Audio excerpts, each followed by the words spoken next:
shit. Hey, I dropped the food out of my butthole. Whoopsie. It's whoopsie. Me boy no isha loy loy, me boy no isha loy loy. Dude, I'm not gonna be there for my birthday because I've got like 3 business deals on the table for this month and like in the next 5 weeks before I turn 49. When I turn 49, but dude, it like one of these days, probably for the winter, I want to come up there and it's less than $400 round trip for me to go from Valdosta to like O'Hare and back with like a 5-day intermission. I guarantee I could play with that. You don't want to trust me. The summertime is the only time. I want to come see you, John. The summertime is the only time. Nah. I wouldn't count on me being here this coming winter. Don't come down here in the summertime. You're gonna melt. I used to play baseball for the Georgia Bulldogs. I know what heat is. No, you did not.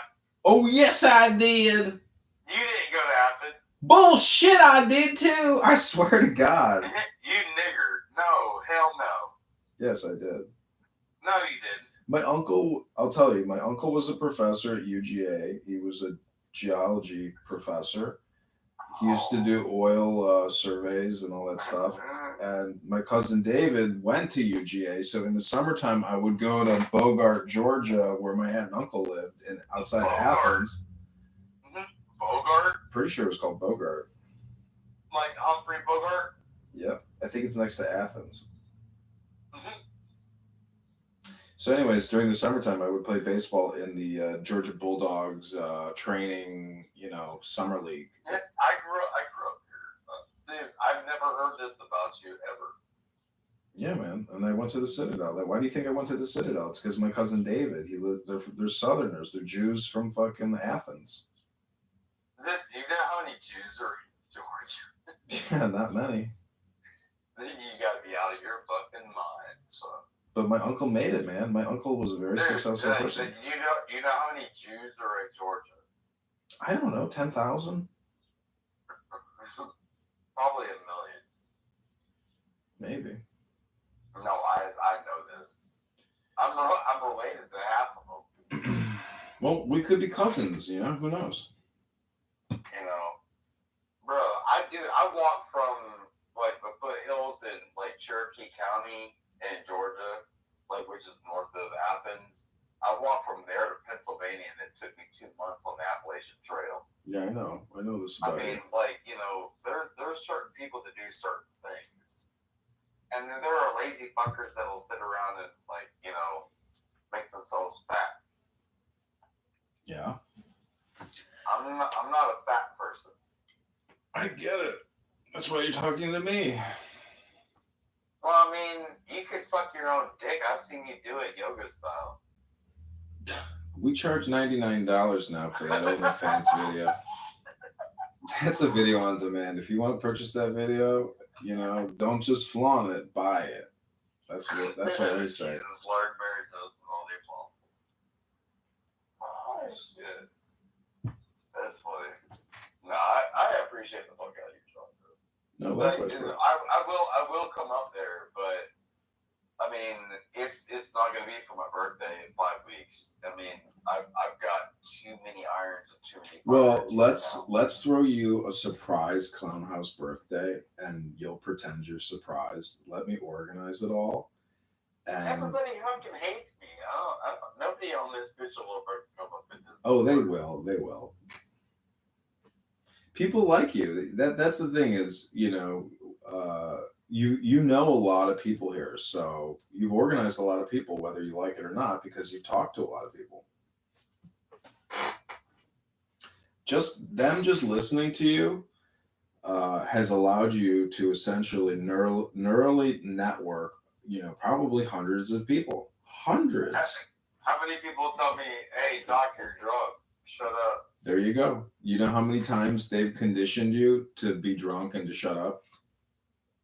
Mm-hmm. Well, that's the point. It doesn't matter. What I'm saying is, you have hypnotized them, and they have hypnotized themselves talking to you. Mhm. They love yelling at me. I know that much. I got a lot of haters on this. You know, like King Solomon is gonna be one of the biggest ones. I tore him up yesterday and the day before. It was so much fun. Yeah. Well, I mean, you go in that chillism room. Nathan and what is her name? Tolly. Mhm. Yeah, Yeah, she's gross. bro. You know what I mean? I've had multiple lengthy conversations with her about her Judaism, and it's just very funny to have conversations with her. And She's not a Jew. well, it doesn't matter what she is. That's the point. But she has no understanding. If you're talking about Tolly. Yeah. Yeah. No, she's not a Jew. Well, I wouldn't say she doesn't have understanding, because there is a bar here where I got robbed and the shit pissed. This is the first time I ever got fucked up, and I got my ass whooped. And my friend told me one day, he's like, John, he says, one of these days, somebody is going to fucking knock you out. And I was like, well, I'm ready to go to heaven, motherfucker. Let's roll. So anyways, I'm outside Like, this. bro, I am that kind of guy. I mean, I don't have short man syndrome, but don't ask me to pop off. So this guy, I'm smoking a joint outside of this bar where there's this live concert going on. And there's these yeah. You told me about this. So anyways, they robbed me, beat the shit out of me. But I think because I was talking to this other guy at the bar and being polite to him, giving him respect and just like being a pleasant person, he saw me getting my ass whooped and he jumped over me and probably saved me from like getting a further beating. And it allowed me to like recompose myself and get up and run. So, hey, dude, I've had my ass kicked more times than I've ever won a fight. So trust me, I understand. Oh, so the whole point, going back to Tali being Jewish or whatever her situation is, it's just irrelevant. I mean, that's the thing. This is an online hypnosis app. Like, if somebody wants to like try to hypnotize you into making them think that they're Jewish, like that's their game. If she still doesn't, I mean, it's just a wild game. It's a fun game, I guess. Anyways. Yeah, but she's not real. Like, she's like propaganda in emoji form. These kids of the future are going to be playing online games like this. Convince me something that's not true. And convincing large. In many ways, a cult is based on communication. So, Scientology should have a Scientology room on this app. And they should just be reading L. Ron Hubbard books all day long, in the same way that the Muslim Quran room reads the Quran all day long. I was like 10 years old in 1985. The first time I read Dianetics. I was like 10 when I read that book. That was such a creepy fucking book, bro. So I got a couple new rooms open. One is called John Kidover Reads the Tao by Lao Tzu, and John Kidover Tao Wisdom Philosophy. If I paid somebody like $300 a month, and I sent them a $50 fucking phone, and all they did was read books. Read one book. Read Dianetics by L. Ron Hubbard, and call it Dianetics. You could start your own. And all it is somebody that comes in like so often and reads. And the people that are Scientologists that would get down on Dianetics being read, and then like only make mods that are about Dianetics. Just change the burner phone you have now to Dianetics and create a house called Dianetics, and just go online and go on YouTube and click on the Dianetics audiobook and just play Dianetics from YouTube from your other phone, and then you'll start hypnotizing people on L. Ron Hubbard Dianetics immediately. Dude, 110,000%. You know that would gain a following. Hold on, somebody here is talking. His name is Saint. Follow Dragon because she sucks dick. Her name is Dragon. Or Nasally Flair on Instagram. She sucks good dick. Nasally Flair? Yeah, she my PTR. Got it, Saint. Okay, cool. All right, what were we saying? Cool though. Thank you, Saint. Don't listen in. Oh. No, but I mean, like $300 a month is a good, income for somebody on the side hustle. Ilky's And talking. if all they did was read Dianetics, 30 hours a month. So the thing is, you don't need to pay somebody to read Dynex because you can just they're you can getting just play the $10 YouTube. an hour. That'd be $300. That's fine. You don't need to do that. You can just play the YouTube. Hold on, Ilky was saying something. What was that, Ilky? I was just chiming in after you belched because I was like, "Oh, thanks for letting me eavesdrop on this inside gossip chat you got with this other fella," and then belching. And I figured, well, you're probably drinking, morning drinking. And who knows? I'm retired. I drink all the time. What's your point? Yeah, thanks, Ilky. Thanks for being here. So I did create this room. It is about the Tao Te Ching. Ilky, did you want to hear some Tao?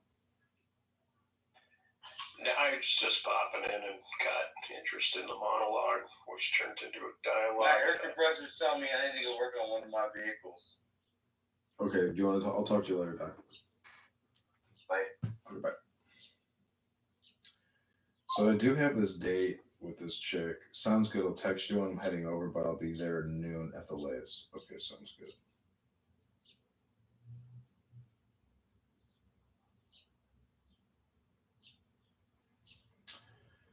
I did like also that you guys had commentary on attacking King Solomon because he's a formidable opponent in certain regards, and so there's that. He's only a formidable opponent if you actually want to have a polite conversation,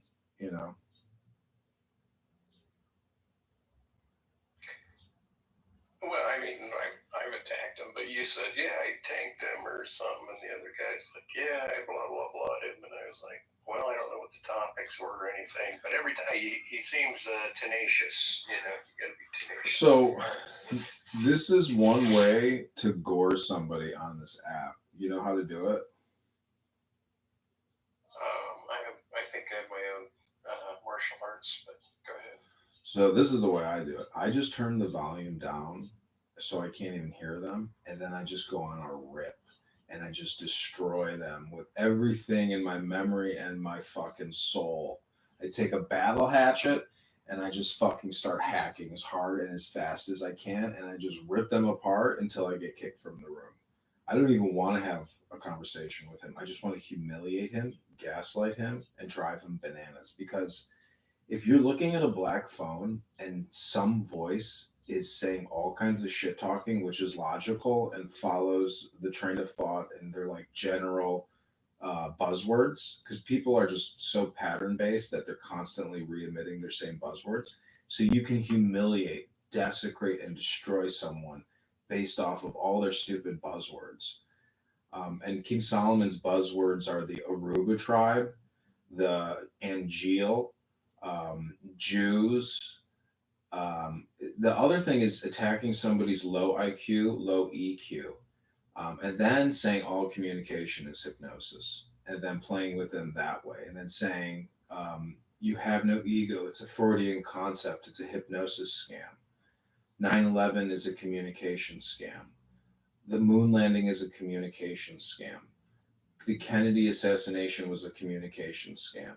I mean, it's just infinite play on the words. So as a participant, you are getting gaslit all the time, and you are hyper conditioned. He is hyper conditioned, but the deconditioning hypnosis or the self actualization comedy is a game of infinite proportions, which is a lot of fun. Well, that goes without saying. I mean, you can infinitely say whatever you want. It does sound like you're going for the hit the buzzwords rant and then pulling a vacuum, like vacuuming out a room. Yeah. If everything they're saying is a hypnosis, Yep. then it then just becomes like a polemic technique. to fill in the blank. Are you just going to step out of the way and slide in the Tao Te Ching, or No, I'm not in those rooms, like the chillism rooms. I just look at it as like I am a black star, black hole that comes in with extreme density by just savagely and as much as possible disrespecting people because everyone is their own worst enemy. They're not talking about God. They're not talking about self actualization. They're not talking about any wisdom. They're just going on. If string theory means anything, it means that people are stringing sentences and concepts for the sake of boredom and communication. So when you bring in a troll, a very dense troll like a troll star, that troll star is able to suck in everything from the room, and upon its exit the room just deflates and everybody says, fuck, what were we talking about? That fucker sidetracked us. So the thing is, they're all engaging in a self hypnosis by talking about nothing, by discussing irrelevant, useless discourse or nothing burgers. I mean, that's what I meant by you step out of the way. You're sucking the room out, and you proffer yourself as a black hole, right? But then that's why I'm like, so what do you put in instead when you are kicked out? Nothing. Even your claim that they're talking about nothing, eventually the dialogue will yield some point discussion.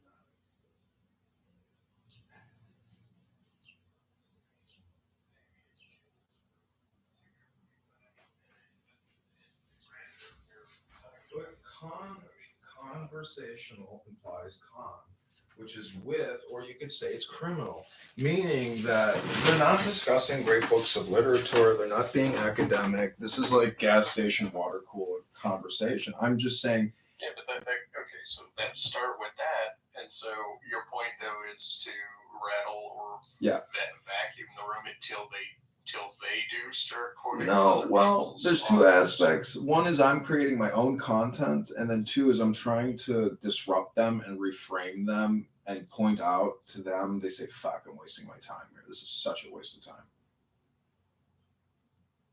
I think, I see what you're doing as a characterization based on what you're describing that you're doing. I'm not certain that you're meaning you have that criticism of this conversational. Well, you're right. It is a criticism. It's just a criticism, which is another category of content. So, I was at a bookstore once and I was like, oh my God, this is a criticism bookshelf. I was like, I can't believe criticism is considered a category. I was a little surprised, but I guess it's like an editorial. It's just category siloing, and people naturally silo on this app with their IQ, with their culture, with their people, with their tribe. I mean, this is a tribal app. Well, once again, you're making all these claims. I mean, there's plenty of people that come into rooms and slowly ingress, and then they have to change the way they speak in order to adapt to the room. Yeah. Where you're not going to have that. You're going to make the overarching criticism and then come in and then do these two methods, right? A method of destructing said category topics and vacuuming the room, making everything a hypnotic domain, such as to not gaslight them, but to say whatever it is you're talking about is not important because you're not bringing up the books that you believe academics or best preferred reading, right? And that somehow disturbs you, so that you then have developed this character of yourself to come in and behave this way, and then re-describe yourself behaving this way, as if there's a virtue in what you're doing. I do like the two blonde bimbos you got in the picture, by the way. Yeah. Speaking of,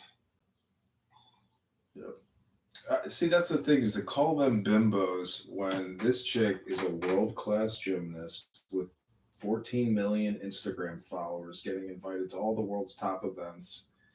I have never seen an ass arch in the way that this chick's ass arches. And let me just say, when I see that ass arch, I see Pareto's principle, I see the Tao, I see the unity of the universe and the voluptuous curves, and I see That's the how I know you're danger drunk. of the supersymmetry. You think I'm drunk? well, not drunk, but I mean, and I hear what you're saying. I mean, okay, I misspoke. On the surface, it looks like you're at the Playboy Bunny Mansion and you drew up something from the '80s, but certainly it's contemporary, and you probably even took the damn photo. And so now No, you're no, no, no, no. talking about it. That's good news. No, that's just a screenshot from You know, Instagram. I misspoke calling them bimbos, but those bimbos still. And the reason I brought that up is because it's an exterior appreciation of aesthetics, and apparently those rooms are not exteriors of appreciation. So you make this room, you invite people in. While you were on the phone, two other people came in and they left. I lingered. PTR, PTR, PTR. Okay, let's see what's in. So, have you ever heard of the concept of salve coagula? I know Salvia. Have you ever No. heard of the concept of think, dare, do, remain quiet? That sounds very zen. Sounds like something I've run across. So that's me. That's For me. an audio app. That's me in my PTR. I am LARPing. That is an X-Men Magneto helmet with a Guy Fawkes mask on, and I have my finger up to my lips saying "shh." So the silence again represents the perimeter of wisdom, and none of these rooms, none of the people in it are inside the circle. None of them. Once again, now you're here echoing the idea that silence is the perimeter of wisdom. So you're starting with certain edicts that you believe, and I believe to listen is one thing, but to be silent on an audio app is contradictory. Am I wrong? I know. Right? Well, do you know who Joe is? The one of the co-founders of this app.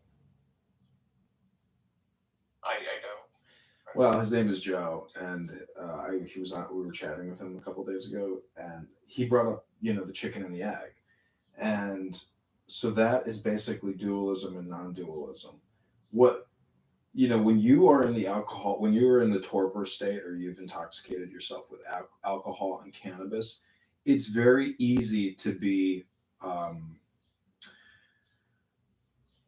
one with the universe. So I guess what I'm saying is, a lot of people are doing psychedelic research, but they're not really doing psychedelic research. They're just drugging themselves. But if you use the Tao De Jing, with cannabis, with coffee, with red wine, that's all you really need to do the psychotherapeutic healing work that philosophy can give you, and the Tao being an excellent instruction. Are you trying to treat people now? Are you taking on an overarching? I see everyone is ill, and therefore I'm going to treat. No. The Tao is just a book of splendor. People just like it because it's pure wisdom. I don't know. I read it, and it seemed like a smooth, groovy talking. It is a gnosis. You know the concept of gnosis, right? The concept of gnosis. Yes, gnosis, Gnosis, which is unity with God. You understand that, right? Yeah, I took it more as a I mean, I can see that you could say that. To me, it was still a oneness of your epistemological frame, right? Well, what I'm saying is all books are hypnosis books, but some books are better hypnosis books than others. And the Tao Te Ching is a very, very good hypnosis book. It's the Chinese primal book. It is very agnostic in the sense that the cult of Mithras, Osiris, and Jewish mysticism with Kabbalah and magic. This is Chinese magic because it's really a book about 0 and 1 or 1 and 0 or subjective, objective, objective, subjective. It's essentially Chinese Einsteinian, relativity theory. Yeah, I mean, post-binaries, you get philosophers and postmodernists that deconstruct binaries as part of their thesis, right? Meaning to run roughshod or to suggest that, well, which one are you going to prefer, the 1 or the 0, the absence or the presence, the up or the down? Meaning, and then analysis of language with set binaries is also fraught and gone through. And so, once again, it sounds like you found something that aligns with your vibe. And, well, what do you know about Hermetic mysticism, or essentially LARPing and Comic Con? Why do people go to Comic Con? Well, it's different than being a furry, but it seems like a tangent of echoing into mythos, like Yeah, but you know what ceremonial magic is, right? It's just Comic Con. Well, a participation in a mode. Same I thing. go to drum circles on the regular, and you hang around with hippies and dancers, and fire spinners. Okay, so again, it's essentially everyone's trying to raise their kundalini. They're trying to create more magnetism, more dynamism, more gravity in their life. They're trying to essentially magic their way into higher states of consciousness. Well, you got to consider those who are disabled, or those who used to, the past tense group, and then you would have to in my mind you'd have to consider the overage, right, or those who have already reached what they believe is their potential on that in that matter, and then they've deflated it, meaning or that they no longer present. They've been there and done that. That what you're talking about is old hats. Well, I think, there's nothing new under the sun. Everything that is has already been. There's no reason to scrounge and scruffle for anything in the sense that everything has already been passed down. Oh, excuse me. And I'm just saying that there are some maxims there's some maxims that I enjoy more than others, such as there's not a speck of dust out of place in the whole universe. That everything is exactly the way that it should be. That the more you speak, the more you think, the further from the truth you get. The concept of self-actualization and self being the bullseye or the center mass, when you play darts and you throw that dart in that red board right in the center, that red color represents love. And that's why it's called the bullseye. Those are two symbols, the bull and the eye. The bull being Osiris rising, Kundalini rising, or Jesus Christ rising, ascending. Then the eye being the eye of omnipotence, the eye of wisdom, the eye of evil, the eye of you, of I. It's you are the I. I painted the mind's eye on the chest before I dropped the mind's eye from the forehead down to the chest in paintings before to suggest where the heart is. If you're going to say the eye is a supplement or to be laid over the heart. And I don't see even the way in which you're digesting the symbolism and you're reiterating it to favor what thesis, I'm not sure, because once again you're ironically speaking on a thesis about wisdom that leads to silence, saying that what you're saying is but nothing. Right. But you also have to use words on an audio app, especially to create the vacuum if you're trying to bring people to a periphery of silence. And maybe that's your yield. I'm not saying just consider me the Ray Kroc of the Nothing Burger franchise. But now, one guy in college told me this. He said, "Look, there's for every 9 of you, there's 1 of me, right? There's so many of you guys, and there's 1 of me, right?" And I'm bringing that up to you. In the things that you're mentioning, right? I think I've probably aged over you significantly, but the things that you're mentioning are not things that I haven't heard other people glean in casual in these like hippie. No, there's nothing new. There's nothing new. Hippie periphery. Listen, Icky, Elky. Listen, listen. You're like my uncle, okay? I'm just calling you to remind you of one thing. You are the eternal dancer. This is just your monthly reminder phone call about the fact that you are the eternal dancer. Every man and every woman is a star. It is a question of luminosity, or the brightness of that star. I mean, the star that burns twice as bright burns half as long. But the point is, you are an infinite and eternal and immortal being, and you need not worry about your future. And we can play this dialectic game, this gangbang of words, of the logos. But do you not agree with me that what we're really doing is using a database set of symbols in order to communicate, and this database set is just like exponential in scope. So it's the main problem in Chomsky's view is that any language has its limited alphabet and its general syntax to use, right? And from there you have an infinite amount of reiterabilities and semantics that go on indefinitely. So such that problem itself had confused and confounded people. So I'm not disagreeing at all. It's unbounded, and you're right. I'm laying down. I also have a type of disability. I am the dancer. I'm not disagreeing with anything that you're saying, and I do appreciate it as a monthly reminder because it makes me think like there's more to do than shoot the shit. Right? There's more to do today and in this moment. But at this moment, like you said, the dust, everything is the same, which then conjured in me why you would then. I guess you also think that the concepts that are not dust, right? These concepts that are just their phonic wordplay or their sensual reads of graphemes off of a page, right? That somehow those concepts are meta layered, meaning a metaphysic or a meta logos. Right? I shouldn't say metalogos. They're deontologic. They're ontological, meaning, but the meaning, the concepts, the semantics behind it, right, are not the same thing as the dust particles that are laying everywhere. Because if they were the same, then even this discussion would be entirely absorbed as being acceptable. And if you agreed with that, then any room that you have criticism on would be your punctuated extrusion away from accepting what is being heard, and you wouldn't be shitballing the other people's dialogues, right? Because everything, including the dialectic, including the conversations of the other, would be accepted by you. But you have an antagonistic state. You're not at peace yourself.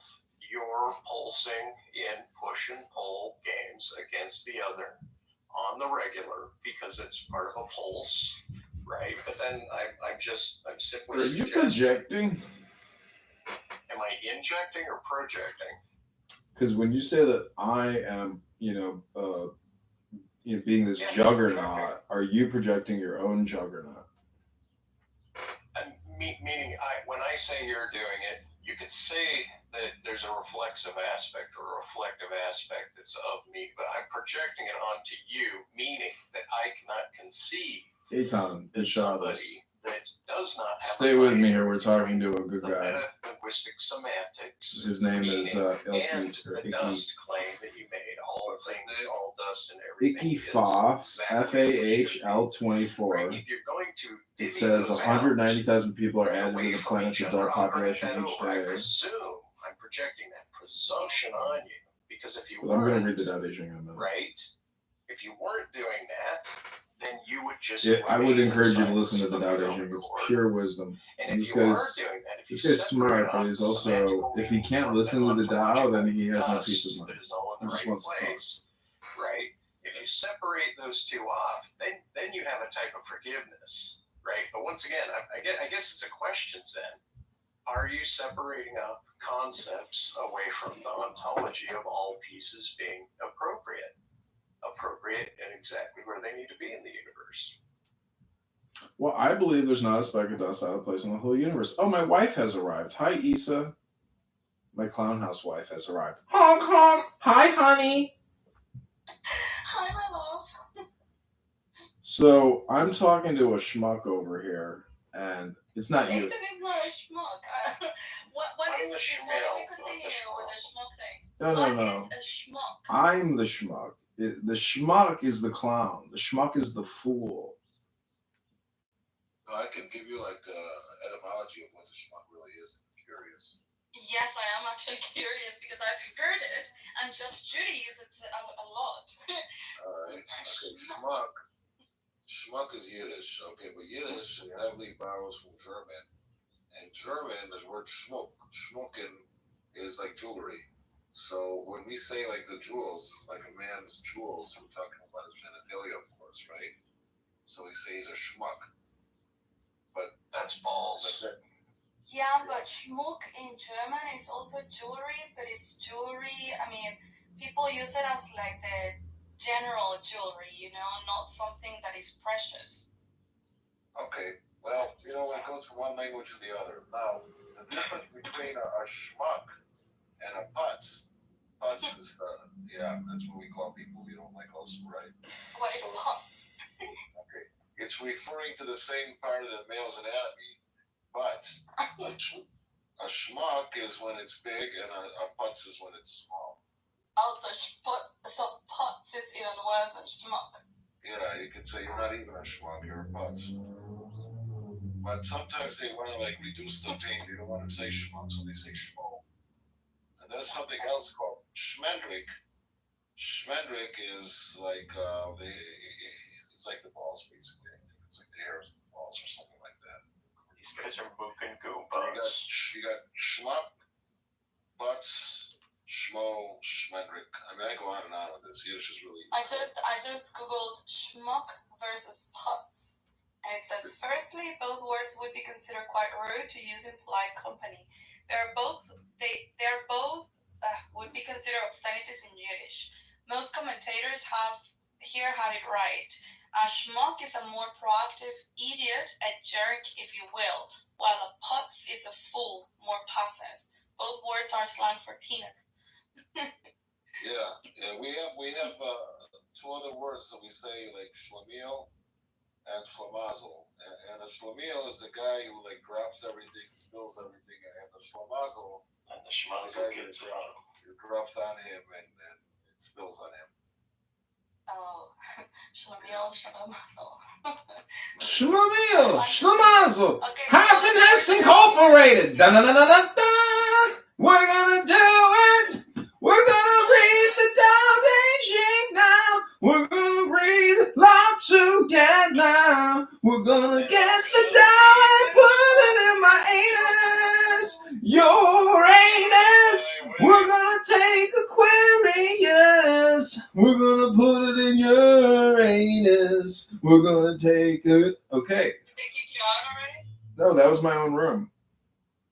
He left. Thank God. The schmuck left.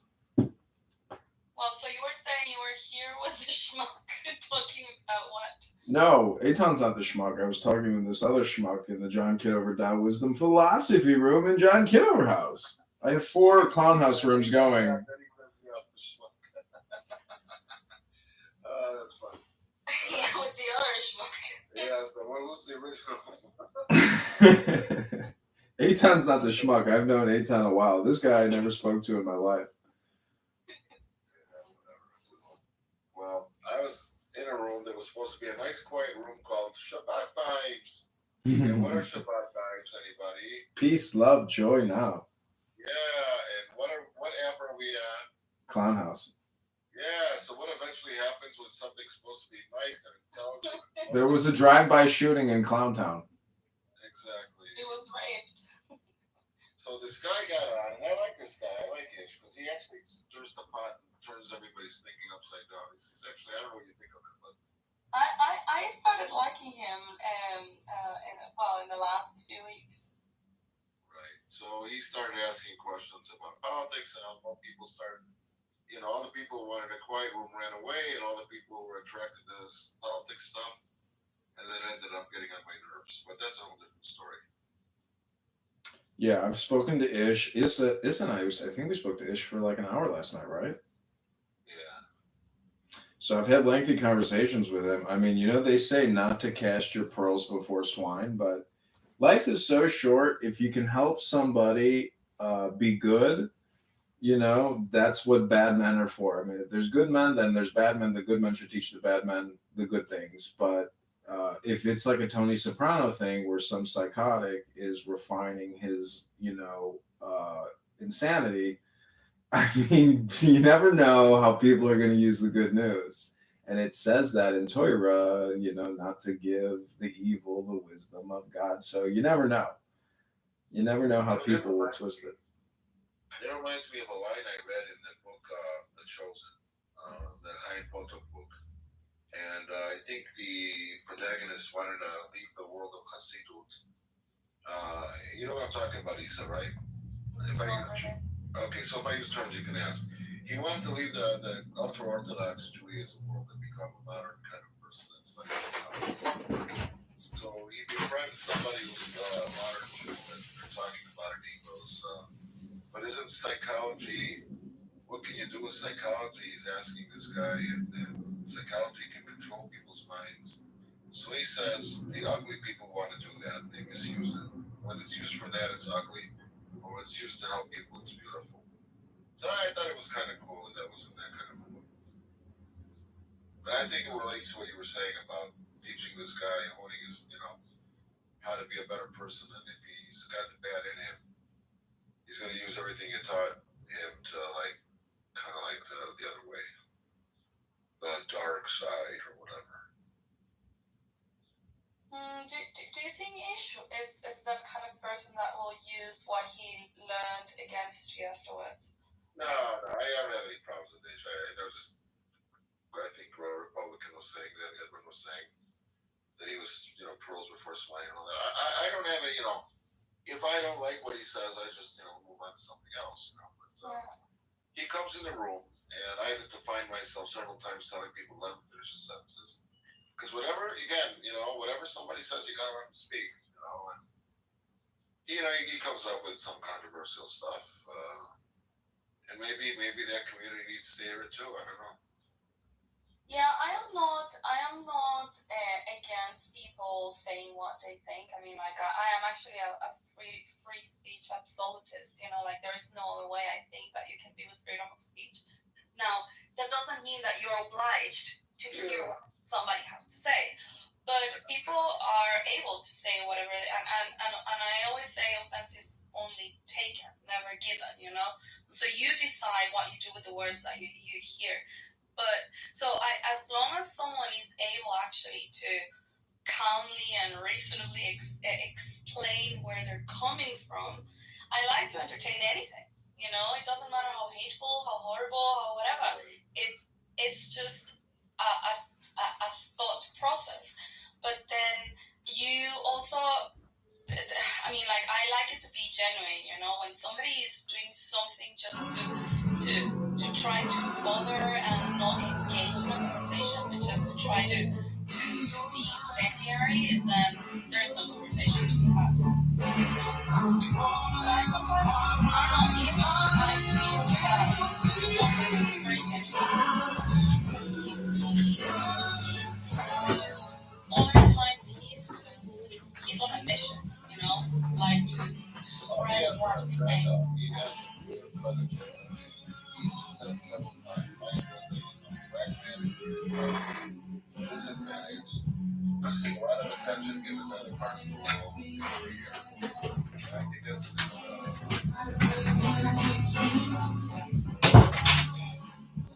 Yeah, he always starts into the reparations and conversation. I was going to ask him if he kicked me out of the room the other day. Were you in that room? We were discussing, I don't know if you were in that room. We got kicked out. And I tried to compare some black guy was saying, oh, Jews should go back to Israel if they complain.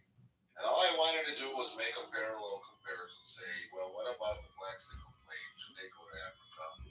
Should Martin Luther King go to Africa? Maybe, because I think it was the room where I voted him. emptied the room.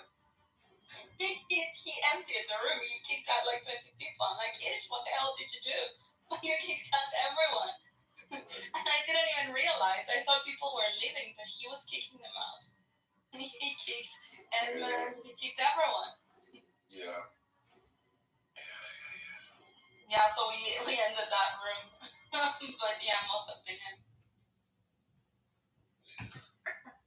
Listen, the whole thing about Clown House is you're recording all these experiences in your mind. The thing about philosophy is to let it go. So there is no past, there is no future, there is no present moment is the ultimate realization. Are we in a simulation in the now? Okay, so I do want to read the Tao Te Ching. I do have a date coming up. You know, Issa, I don't know if you know this, but Eitan and I are from Chicago. So Oh, you too.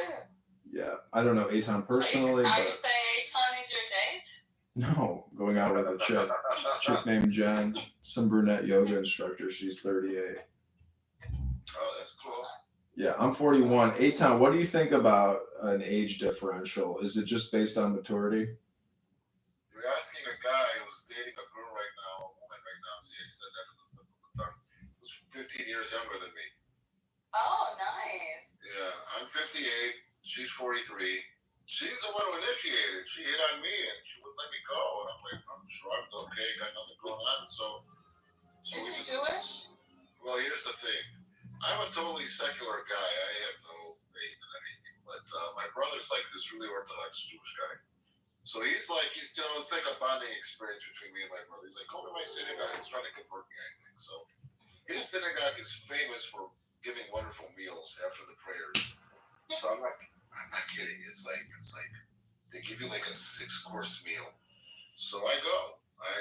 My policy on free food is very, very exactly. So I'm sitting at the table, and she was sitting next to me, and blah blah blah. And we kind of met. It was my Hebrew birthday. It was the last day of Passover. I got a birthday present. This nice girl. She's a nice looking girl, but I think she's just way too religious for me. So I don't know how this is going to go.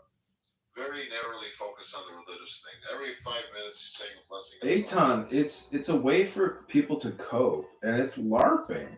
Just enjoy it. It's like, when you're at the beach, don't bring sand to the beach. Just enjoy the apple. Enjoy the strawberry. You're like so analytical. You're your own worst enemy. You overthink everything. I appreciate that. So I should be more zen-like about this. I got it. Listen, my dad told me, he's like, be careful out there, John. He goes, Chicago's really dangerous. I said, Dad, I got a secret weapon. He goes, what's that? I said, when I leave the house, I bring duct tape. He said, why do you bring duct tape? I said, I tape my mouth shut. Oh, that's funny. That's too funny. That's actually a very wise thing. I like that. You're getting a smiley face. John is very wise. Yeah. Well, the whole maxim is wisdom is surrounded by silence. You want, and a lot of people say, oh, I got no baggage. You got baggage, baby. You got a lot of shit in your bag. Let me tell you why. Because you need more wisdom. The silence surrounds the wisdom. So Sam Giancana used to run Chicago. He was the head of the mafia. And he said to one of his captains at the Overlook Hotel, you see that fish on that wall there? You know how it got there? It opened its mouth. So why did they crucify that Jew Jesus from the Galilee? Because that Jew decided to break the sacred rule. He declared himself God and opened his mouth. Even though he didn't really do it, if you read the Bible, he doesn't really ever really say it. He's like constantly trolling people. So the whole point is just, be careful what you say, because the expression, and actually Mixed on here is a very smart young Jewish man. I have this book called Sefer HaAgadah, and he was talking about silence. So I looked up silence, or I looked up the tongue as a symbol. And the big maxim is the tongue can give you or others life or death. Your tongue has that power. Your tongue has the power to give life. Yeah, there's a saying like that. The life and death is in the hands of the tongue. So what? That's very true. Meaning that you can speak the spirit into people of power, of health, of wealth, of love. Your attitude can influence other people's attitudes. So chesed, or kindness, to have kind. If you're a Jew and like you're sick of anti-Semitism, the only way to overcome anti-Semitism is with great kindness. So I've heard Norm, be very patient with people and have very long conversations and dialogues with people who he will never be able to change, but because he was kind in that conversation, he won the conversation. He won the debate. So the kindness, especially in a social audio chat app, is so important in winning allies and de-radicalizing. Agreed. I've done that myself, actually. I just remain quiet, and then the person gets an impression of what they sound like because he actually gets to hear himself. No blurring of me interfering, and then they calm down. They may not agree with me at the end, but they come out, having a understanding. It's like going to a job interview and they interview 100 people and they think back about all the interviews and all the things that stood out with all the candidates. And then they always go with their gut feeling about who made them feel the best. Yeah. That's also a reason why freedom of speech is important, because if you prevent people from saying exactly what they think, then you never allow other people to see them for what they really are. And I agree with you that you can give life or death with the tongue. And a lot of people, they themselves dig their own grave, just by being who they are. And you need to let them. Bury themselves. So let me go to the concept of a Solomon test. It's an important concept, meaning that it's a way for you to constantly test relationships. And we're doing it all the time, whether we like it or not. But the Solomon is like a solo or a silo, but it's all about hermetic mysticism, above and below. So what you're really doing is testing somebody's virtue. You give them a fake hypothetical, and what you're testing for is character. So when you join the FBI, they give you a Solomon test. The Solomon test question is, a large investment bank is planning on opening a casino or a grocery store in your town, depending on the city council vote. Which one do you think is the better investment for the community? The casino or the grocery store? The casino. Okay, so that's the Solomon test. They are testing for character with that question because the FBI has to pride itself on high morals, ethics, virtues. And that question right there is indicative of somebody who has a gambler's attitude. What you want to try to do is weed out the gambler's attitude in any given system. Oh, really? Yes. But I mean, you're asking a very specific question. What is a better investment? So there's another aspect to the answer, and that's your essay. So you have, like, when I went through college, I had a professor who really laid out how to write an essay, the technical aspects of it, so the formatting. And so with enough practice of formatting, that's also what they're testing for. The question, in my opinion, is irrelevant. However, everyone knows the same format on how to write an essay. So it does go back to your intention or your ethic or your moral of your virtue, because a grocery store is obviously a better investment than a soul sucking casino of alcohol and slot machines. It's just obvious. Like, and the FBI is trying to hire high value, high moral people because it's such an authority. It's ridiculous. I would have said grocery store, but that's because I really despise. I dated somebody that and she didn't have to. She owned like 5 prepaid apartments and everything. And she would just go and every day throw like I don't know how much money. It could be $100 a day on a stupid like lotto, which she had 1 in 5 million chances of winning. She would do it every single day. Go figure. Nothing I can do to tell her, why do you need this? Why you just donate that money? Hear that poor man over there, buy him a sandwich or something. You're gonna throw money away. Yeah, any vice is really destructive. I'll admit, like there were a few times people try to sway me to gamble. Okay, like I was a cab driver once, so this guy, I'm going to my cab in my parking lot, my apartment complex, and he jumps in my cab. He's like, "Yo, bro, you're gonna take me to the casino?" Okay, now the casino was like $100 cash ride, and then he gives me like $300. He says, "I'm giving you $100 for like drive me there, another $100 to drive me back, and $100 for waiting time." And then we get there, he gives me another $100. He goes, "Go gamble." So I'm thinking, wow, this is great. I hope this guy jumps in my cab again. And it turned out to be had a relationship. He'd come in my cab every now and then. Now, he knew what he was doing. He would like count cards or whatever, but I didn't. So I'm like, I won like the first 2 or 3 days, because after you win, you go back, right? So after the third day that I lost, I realized, and I stopped. Never really gambled again. So I got invited one more time to gamble. It was my friend had a, what do you call that, pastor's party, and he was like Orthodox, so they wasn't going to do the whole like thing. So they did this go to the horse races, and I decided I'm not going to gamble. So I put like $2 on all the horses, which was $20, and whatever came back. I get my money back. Turns out that the long shot came in, and I made like $150. But I just, everybody's asking me advice, and how do you do this? And I told them it was like budget, I was having my bets. But like again, I don't know. I'm kind of like battling right now. I just really despise gambling because it's something that after you get burned, the third or fourth time, you just have to shrug and say that's it. It wasn't meant to be.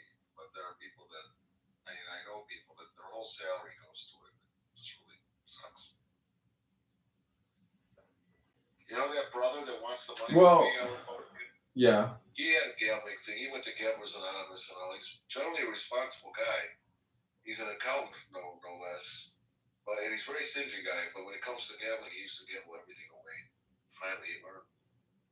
Nobody learns. It's a drug addiction. And the thing is, Clown House is the ultimate LARPing game. And this is what a lot of people are missing in their lives, is to have this ability to come on here and play and to be creative. And so, you no longer, you view the casino in the same way as creative play, but you just run the numbers and you say, fuck, 25% of every dollar I bet is going to be lost on every bet. This is the dumbest fucking thing in the world. I'm an idiot. It's just logic. It's just coming to the understanding that you need entertainment. You have to overcome boredom. We all want dopamine feedback loops. But the casino. If you're coming with that frame of mind, if you come in, you're like saying, okay, I'm really doing this just for fun. And if this fun costs me 100, 200, I know it in advance. Right. So control over it. And that's entertainment. That's not really gambling, right? Because you're getting a return. Right. You're getting a return that you expected to get. Well, the problem is some people are very depressed and hyper delusional. So they have delusions of grandeur, of winning 1,000,000 to 1 odds and becoming a millionaire out of some fluke of the universe. It's just not going to happen. I never know how anybody can play those slot machines, but then it was told to me that you play the slot machines, there's actually by law required return or something. No. So many have to win. No way. Which I never understood. Some woman just won 1.25 million on a slot machine in Jersey or something, and the casino said it was an error on the machine, put a sticker on it, walked it away, and they said, "Good luck, ma'am. Here's a business card." So now she has to file a lawsuit, get a jury trial, spend all this money. It's wild. But chances are she won't win her lawsuit because there's an agreement and all that stuff, right? When you walk in on the door, it tells you the policy. There's a community guidelines. There's, people think walking like on this app, there's community guidelines. When you walk into the fucking casino, there's a set of rules that you implicitly agree to. Like you're going to have to go up against their attorney and then you'll settle the thing for $150,000 because otherwise you're not going to get nothing. Well, I try to stay away from those places. If you win too much, they're after you too. They're not the nicest people that own those places, run those places. It's a job for the employees. It's a job security program. Yeah. Listen, there's a giant casino near me. The most successful casino in Illinois is only 10 minutes from my house next to O'Hare Airport. It's called Rivers Casino. Some of the richest men in the world own it. Oh yeah. Bloomberg and then this other multi-billionaire are the owners of the Rivers Casino chains, and they're luxury casinos. And I got to tell you, they keep their shit clean. That shit is clean, high standard. Yeah. The people that come in are trash, but the facility, I give you that. you know, I don't go there to gamble, but when I see people playing slot machines, I have PlayStation 5, and I'm just like, God, you idiots. Like, this video game sucks, and you're playing a video game, you idiots. This is a video game. You're paying a lot of money to play this video game. Do you know that? Yeah. Or how about those people who play like poker on the computer? Same thing. Video game. Just a video game. So stupid. What the fuck? You don't know what's going on behind the scenes, and why would anybody do that? There's nothing going on behind the scenes. It's Aton, you're not listening. It's a video game, an expensive one. What don't you understand about that? No, I know that you know that, but they don't know that. When they're playing, they really think they're going to win. They don't know what you know.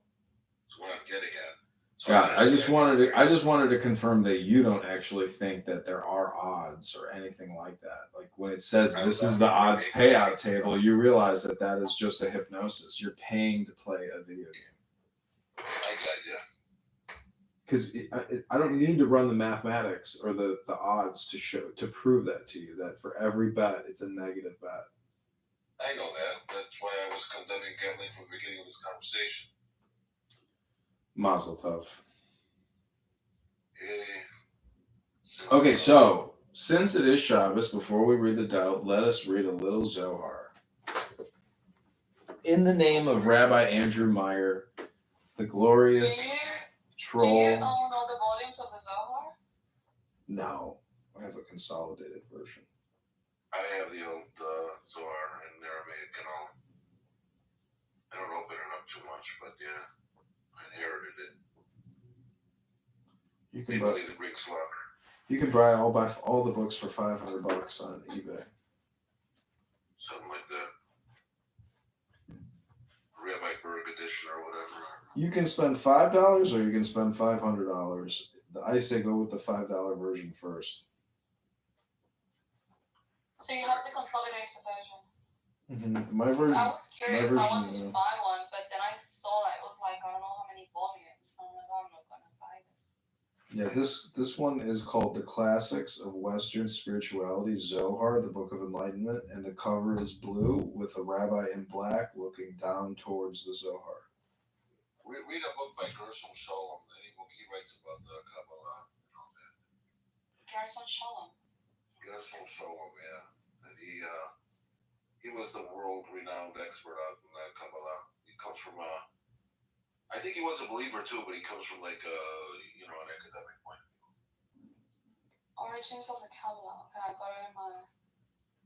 Yeah, I'm very interested in the Kabbalah. I mean, like, I'm very curious, and I'd like to. I think another one is Moshe. I don't know if he's a Kabbalist or just straight philosophy, but Moshe tells another one. Okay, I'm gonna. And then there's like the New Agey stuff by Philip Berg, which is I don't know.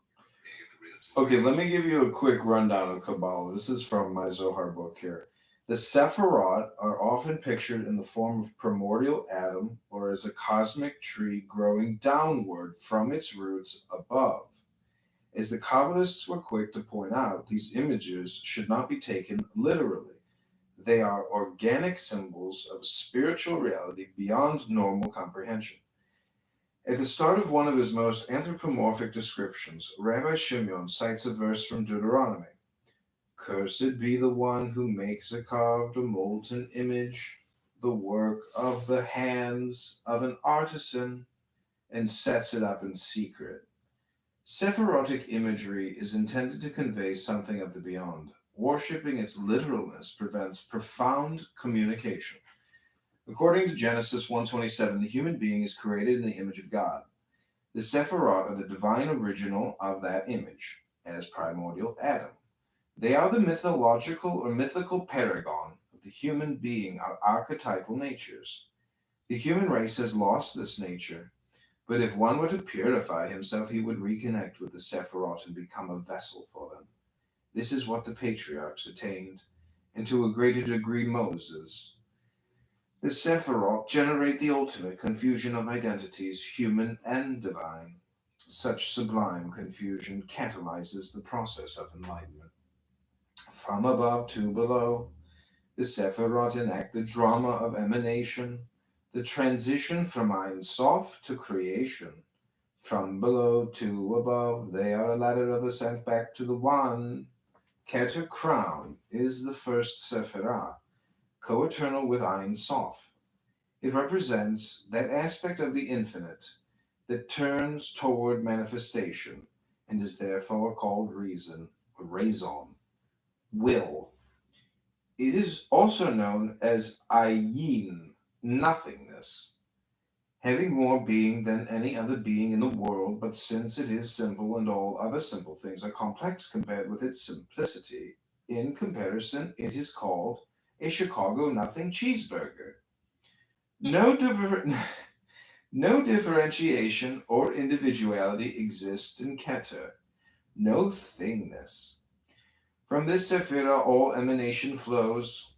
First, the primordial point of Hokmah, wisdom, shines forth. Though it is the second Sephirah, Hokmah is called beginning, because Keter is eternal and has no beginning. The point expands into a circle, the Sephirah of Binah, understanding. Binah is the womb, the divine mother. She receives the seed, the point of Chokmah, and receives the seven lower Sephirot.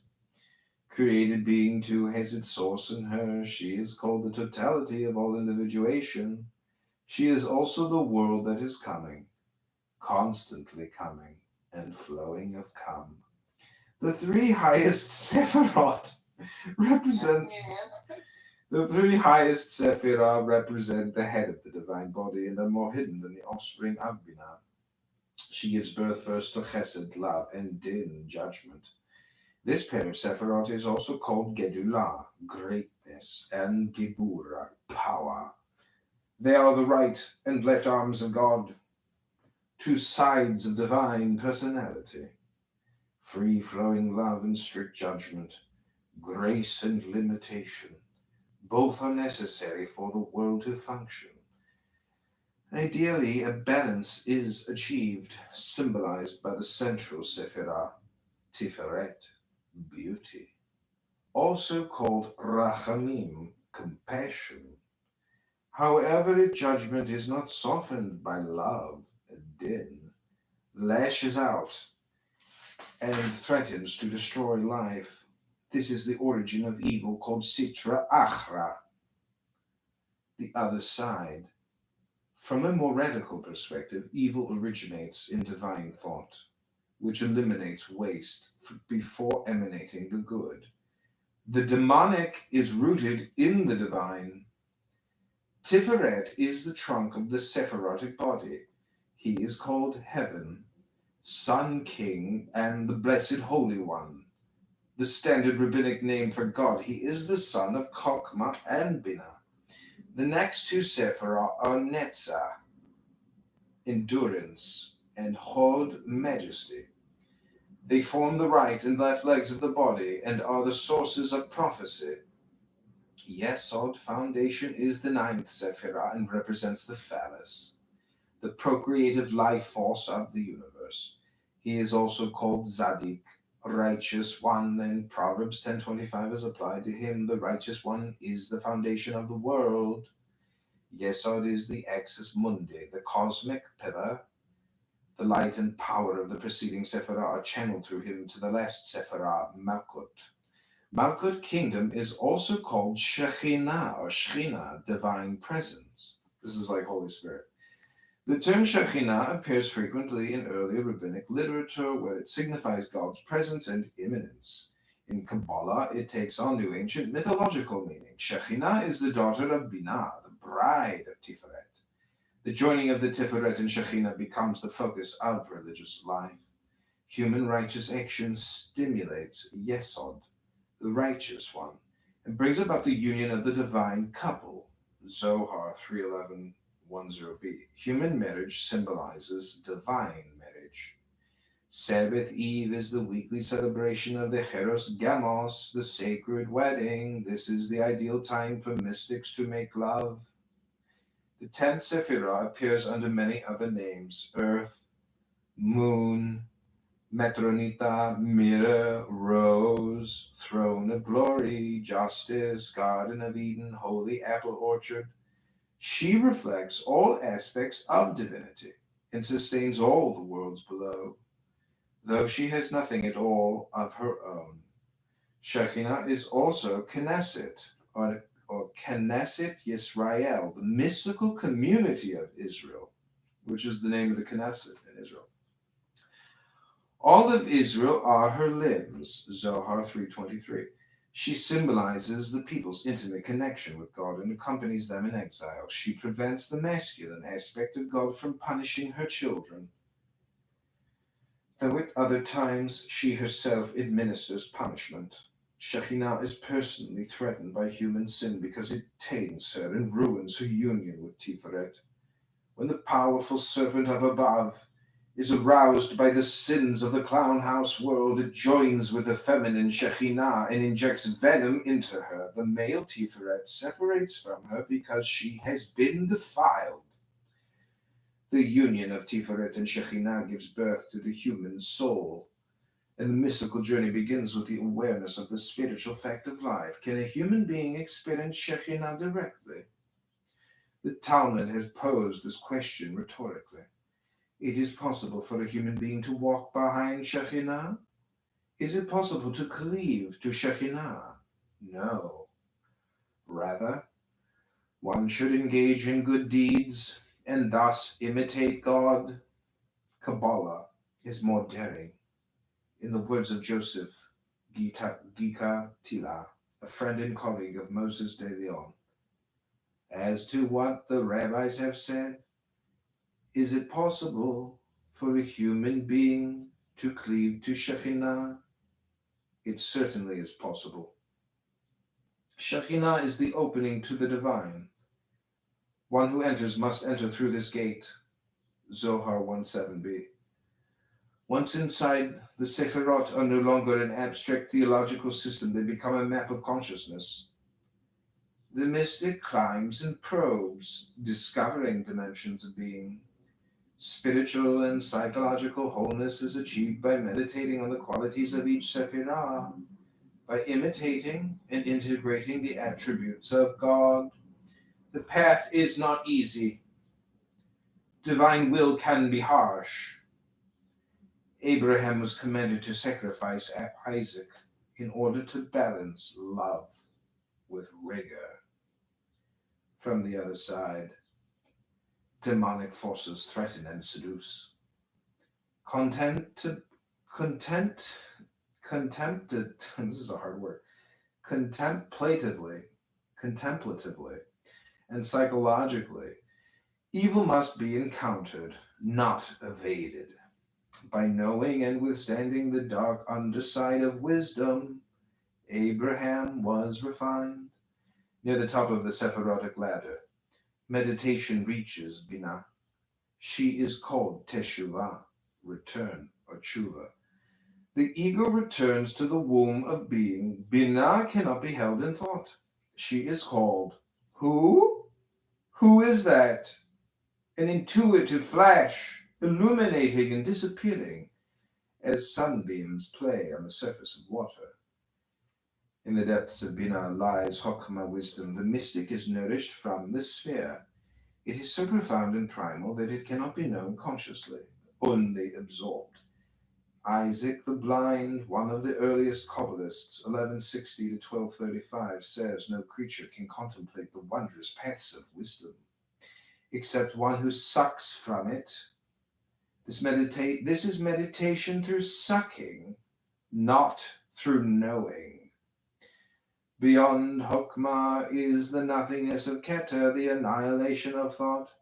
In the ultimate Sephirah, human consciousness expands. and dissolves into infinity. The Zohar is rarely explicit about the ascent. In Kabbalah, meditation often takes place during ritual prayer, so the Zohar correlates blessings and individual words of the liturgy with specific sephirot. The goal is to unify the various aspects of God through focused awareness and visualizations. Successful prayer draws forth the flow of divine blessing. The ecstasy of Sephirotic contemplation, however, seems reserved mostly for souls who have departed this world or for the high priest on the Day of Atonement. Souls of the living who succeed in prayer delight in palaces below Shekhinah. If especially devout, they may be raised to the level of Yesod or attain a Sephirotic vision, but the highest Sephirah are considered unapproachable. In fact, the Zohar forbids contemplation of Binah and what lies beyond her. Deuteronomy 22:7 is cited as the proof text. Let the mother go, the children you may take. The Divine Mother is a cosmic question. Her children, the 7 lower Sephirah, would seem more attainable. However, even concerning these rungs of meditation, the Zohar offers little direct guidance. The patriarchs and other biblical heroes who mastered individual sephirot serve as archetypes, but to the uninitiated, they are awesome. Sephirotic imagery abounds, but the reader must decipher the illusions, be open to the power of the symbol, and join the search. Zohar is an adventure, a challenge to the normal workings of consciousness. It dares you to examine your usual ways of making sense, your assumptions about tradition, God, and self. Textual analysis is essential, but you must engage Zohar and cultivate a taste for its multiple layers of meaning. It is tempting and safe to reduce the symbols to a familiar scheme, psychological, historical, literary, or religious, but do not forfeit wonder. What is the concealment of the book? Rabbi Shimon said, 5 chapters in a great palace, they fill the whole world. Rabbi Judah said, if so, they are the best of all. Rabbi Shimon said, so it is for one who has entered and emerged. For one who has not entered and emerged, it is not so. A parable. There was a man who lived in the mountains. He knew nothing about those who lived in the city. He sowed wheat and ate kernels raw. One day he entered the city. They brought him good bread. He said, what is it for? They said, bread, to eat. He ate, and it tasted very good. He said, what is it made of? They said, wheat. Later they brought him cakes, kneaded in oil. He tasted them and said, and what are these made of? They said, wheat. Finally, they brought him a royal pastry made with honey and oil. He said, and what are these made of? They said, wheat. He said, I am the master of all of these, for I eat the essence of all these, wheat. Because of that view, he knew nothing of the delights of the world. They were lost to him. So it is with one who grasps the principle and does not know all those delectable delights diverging from that principle. Okay, that's the introduction to Zohar. Is the book you have the one that I have in my PTR? Yep, that's it. That's the introduction to the book. Right, thank you.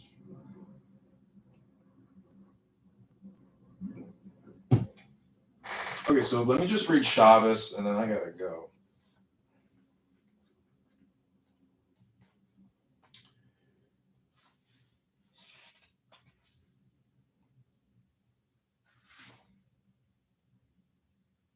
Okay, this is called The Secret of Sabbath. The secret of Sabbath. She is Sabbath. She is Sabbath, united in the secret of one, to draw down upon her the secret of one. The prayer for the entrance of Sabbath. The holy throne of glory is united in the secret of one, prepared for the high holy King to rest upon her. When Sabbath enters, she is alone, separated from the other side. All judgments removed from her. Basking in the oneness of holy light, she is crowned over and over to face the holy King. All powers of wrath and masters of judgment flee from her. There is no power in all the worlds aside from her.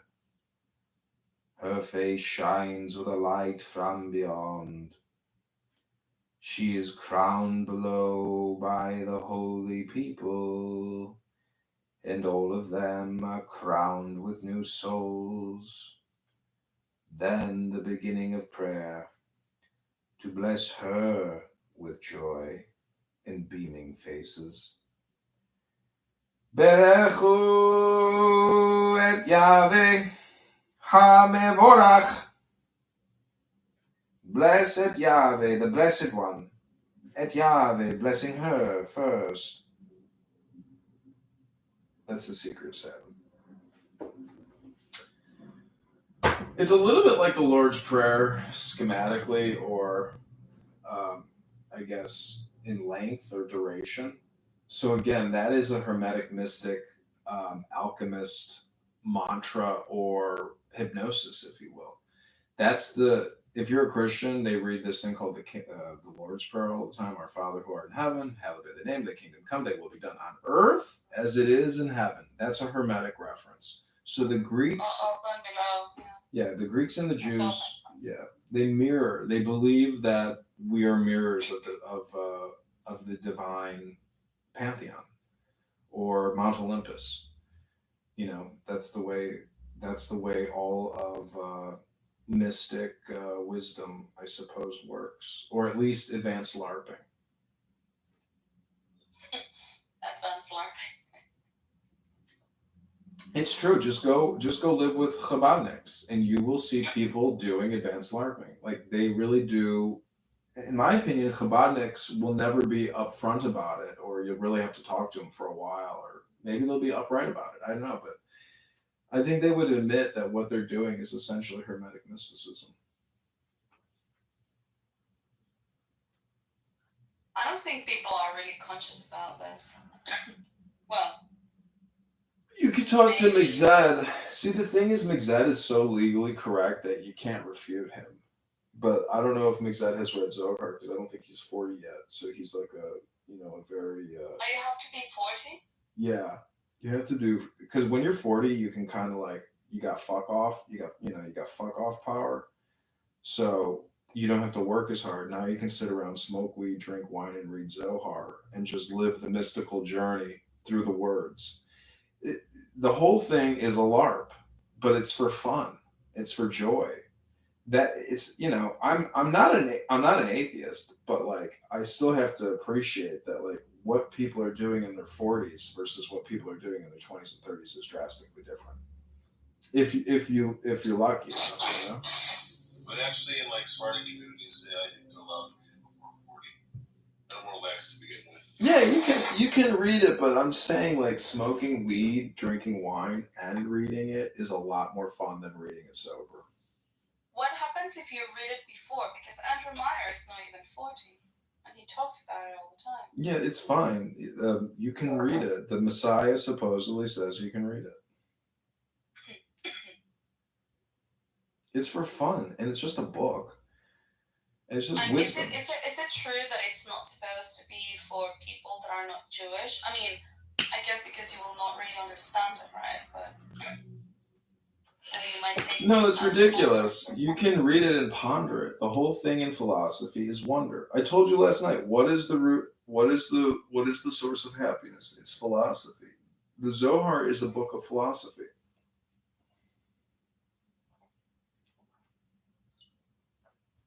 Socrates says, the root of all happiness is philosophy.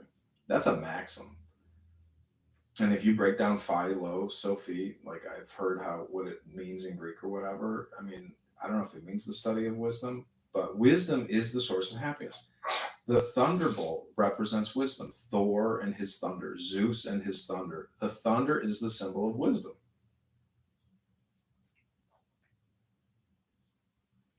You're so wise, honey. Big brainstorm. Honey, darling, my online clubhouse wife, my little clubhouse pet, my No. darling cuckoo boo. Go sing with your other date. I know. I gotta leave actually. Let me see if she texted me because she's like, "I'll meet you at 11:15 or 12 o'clock." I'm like, "Well, it's a pretty big time window. I'd prefer to just meet you at the same time."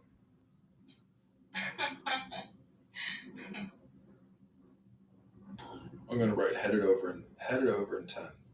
You know, I love using 10 as a reference for everything. Like, I'll see you in 10 minutes. Talk to you in 10 minutes. Like, use 10 all the time. Think of 10 because of the Sephiroth. It's, the modality of consciousness, mystical consciousness. Using 10 in your communication is a very powerful tool of communication linguistics. The way to remember that, or the Kabbalistic expression, is 10, not 11, 10, not 9. 10 is the perfect number. After that, you could say 7, then you could say 4, then you could say 3, then 2. 11. 11 is beyond the Sephira. And in fact, when you go to the casino, you bet on 11, 11 or 12. 11 is craps, so 11 is not a good number. Always bet on 10 or some derivation thereof. Do you have OCD? No. My dad probably has OCD. I don't think you would find a dust bunny in his entire house. What brought that up though, Lisa? What? What made you ask that? I don't know, because he's very focused on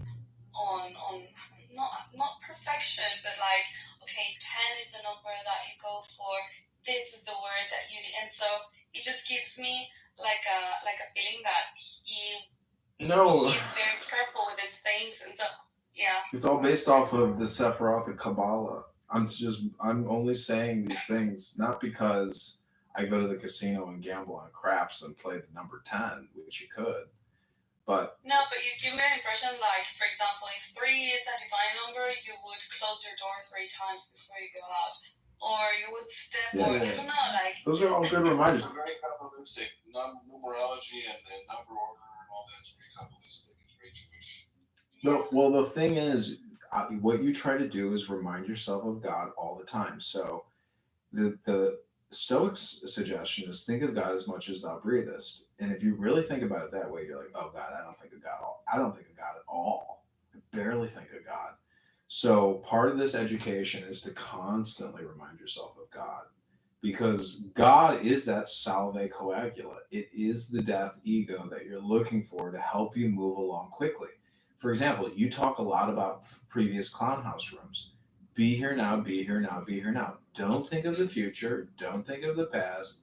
Just be here now, and engage in wisdom. It says in the Sefer HaAgadah that all conversations outside of the past, or all conversations of the past and all conversations of the future, are useless conversations, and all useless discourse is useless discourse unless it's conversations about wisdom or Torah. So again, it goes back to the perimeter of silence, which is the circle, and hopefully you are now further inside your circle.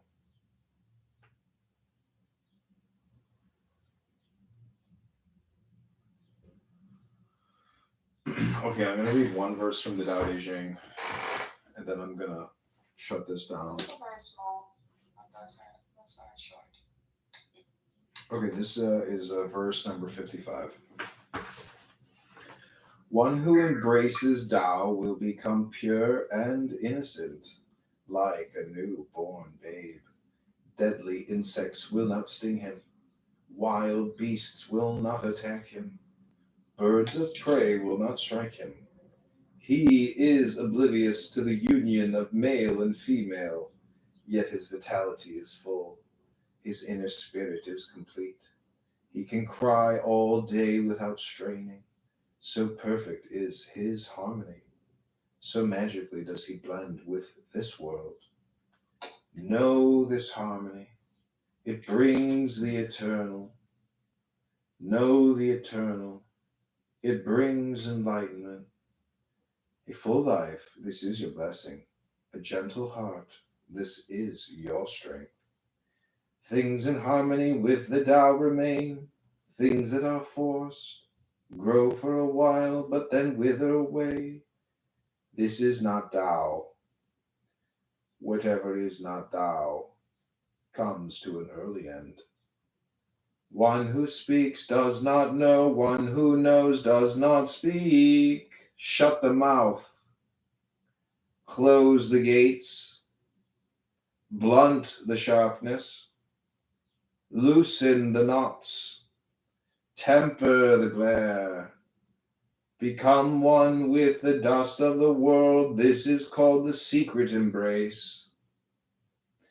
One who knows the secret is not moved by attachment or aversion, swayed by profit or loss, nor touched by honor or disgrace. He is far beyond the cares of men, yet comes to hold the dearest place in their hearts.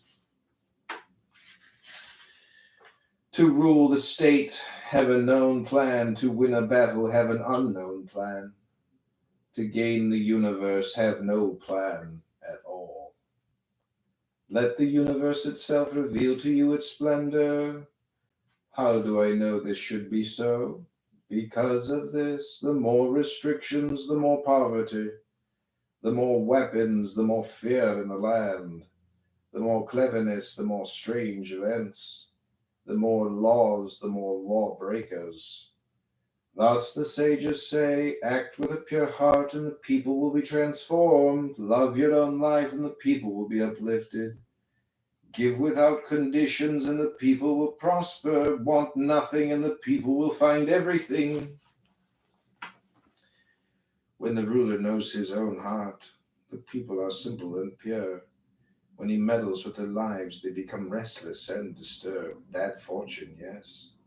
It rests upon good fortune. Good fortune, yes.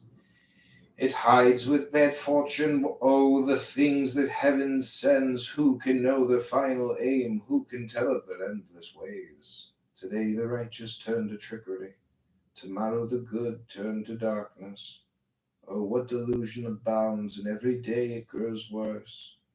But the sage is here upon the earth to gently guide us back. He cuts but does not harm. He straightens but does not disrupt. He illumines but does not dazzle. Rule the people and serve heaven, yet hold nothing more dear than the mother's harvest. Let every thought and every breath be the fruit of your offering. Do it now! Let her power run thick in your blood. There will be no obstacle you cannot overcome, no limit you cannot surpass, no empire you cannot rule. Ah, but in all your glory, never lose sight of the mother. Without her, your empire will crumble. Your power will waste away. For the mother brings the harvest. She alone causes all things to endure. We call this deep roots and solid trunk, the way of long life and lasting insight. So it's very similar to the Shekhinah. The Tao is essentially you, or God, or the Great Way. It's the flow state. And what I just read to you was a hypnosis, basically, or a gnosis. Gnosis is knowing, which is the Bina, or the understanding. So there's wisdom and understanding. Those two things you need and you will be with the limitless. You could do anything with this magic. So Kabbalah and Taoism are two consciousness expanding mystical scripts. You should read them. You should get the books, and you should practice what I just did. Do it with a glass of red wine and a joint. Do it once a week on Shabbos, then go fuck your brains out. Rabbi Shalom. Have a good day. Bye.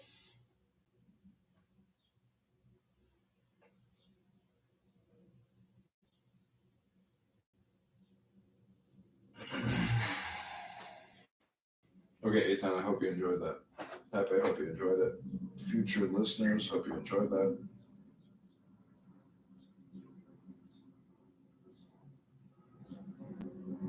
Thank you. Bye-bye. Bye.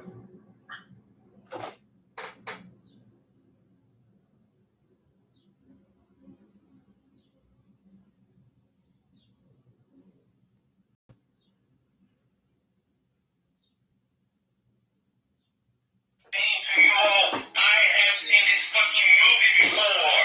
Wake up. Be careful. They are trying to destroy your country within.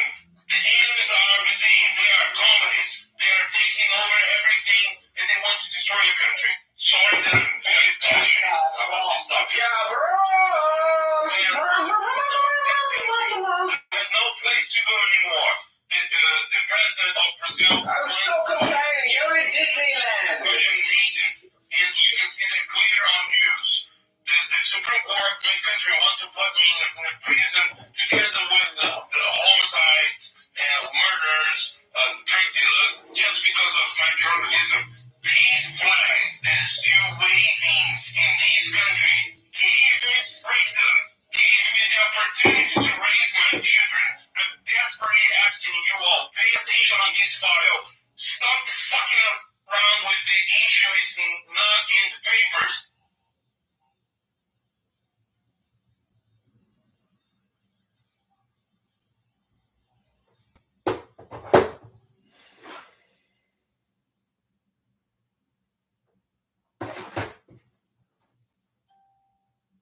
Okay, Pepe, have a great day. Talk to you soon.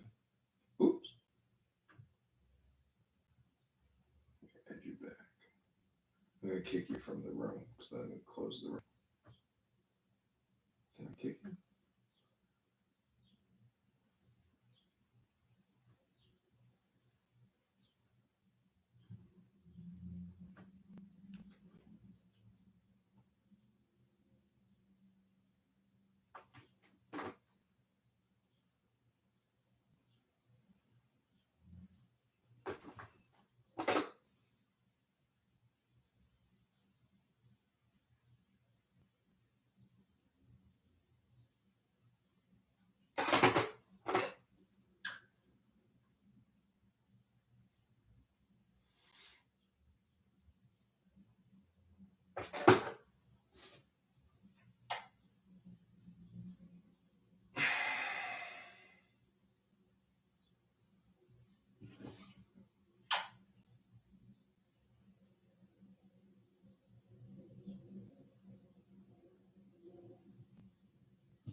Yeah,